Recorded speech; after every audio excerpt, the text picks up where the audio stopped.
Welcome সবাইকে। তো চলে এলাম নতুন একটা আপডেট নিয়ে। তো ইতিমধ্যে WBJEE নতুন নোটিফিকেশন আউট করেছে, যেখানে অ্যাডমিট নিয়ে কিছু আপডেট দেওয়া হয়েছে। তো আমরা দেখে নেব কি নোটিফিকেশন দেওয়া হয়েছে। তো চলে এলাম অফিসিয়াল ওয়েবসাইটে। এখান থেকে আমরা এনএম জিএনএম এই যে time table ANM and GNM on 19/7/24 এখানে ক্লিক করব। দেন পিডিএফটা খুলব। এই যে সেই নোটিশ। তো দেখে নেব কি বলা হয়েছে। প্রথম দিকেরগুলো দেখে কোনো লাভ নেই। এই যে 3 নাম্বারটা আমরা দেখতে পাচ্ছি, publication of downloadable admit card 29/7/2024 থেকে 4/8/2024। 29 তারিখ থেকে তাহলে আমাদের নতুন অ্যাডমিট কার্ড দেওয়া হচ্ছে।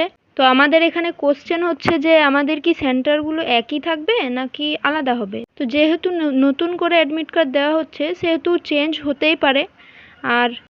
আর টাইম কিন্তু আমাদের চেঞ্জ হচ্ছে না, টাইম যা ছিল তাই আছে, 12টা থেকে 1:30 অবধি। তো এই ছিল আজকের আপডেট।